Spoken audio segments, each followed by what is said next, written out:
ହାଏ ସମସ୍ତଙ୍କୁ ନମସ୍କାର। ମୁଁ ଆଜି ଆସିଛି ମାଲଦ୍ୱୀପକୁ ଗୋଟେ ସାଙ୍ଗ ସହିତ। ତାର ନାମ ହେଉଛି ଆକ୍ରମ। ଆଜି ଆମେ ବୁଲୁଛୁ ଏଇ ଗୋଟିଏ ଛୋଟ ଆଇଲ୍ୟାଣ୍ଡରେ ଯେଉଁ ଆଇଲ୍ୟାଣ୍ଡର ନାଁ ହେଉଛି ଉଙ୍ଗୁଫାରୁ। ଏ ଆଇଲ୍ୟାଣ୍ଡରେ ଲୋକ ବାସ କରନ୍ତି 1000+। ଆମେ ଏବେ ସମୁଦ୍ର ତଟରେ ଯାଉଛୁ। ଏଇଟା ହେଉଛି ମାଲଦ୍ୱୀପର ନଜାରା।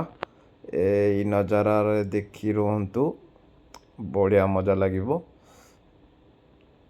ସେମାନଙ୍କର ଘର, ସେମାନଙ୍କର ଚାଲିଚଳଣି ବାସ୍ ସବୁ ଦେଖେଇବି।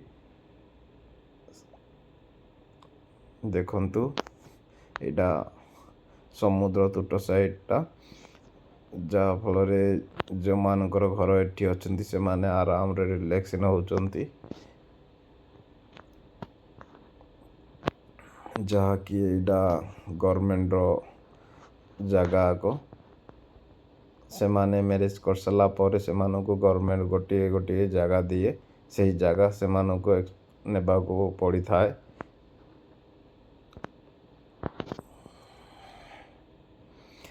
ଦେଖନ୍ତୁ,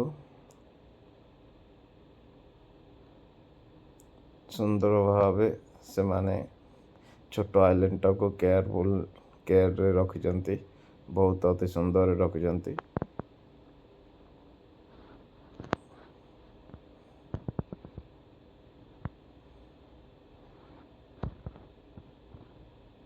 ମୋ ନାଁ ହେଉଛି ମିଥୁନ।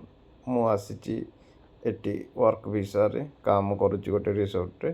ଆଜି ଏଠି ମୁଁ ବ୍ୟାଙ୍କ କାମରେ ଆସିଥିଲି ବୁଲିବା ପାଇଁ। ସେଥିପାଇଁ ଏ ଛୋଟ ଆଇଲ୍ୟାଣ୍ଡରେ ମୁଁ ଟିକେ ଭିଡ଼ିଓ କରିଛି ମୋ ସାଙ୍ଗମାନଙ୍କୁ ଦେଖାଇବା ପାଇଁ। Thank you, enjoy your video.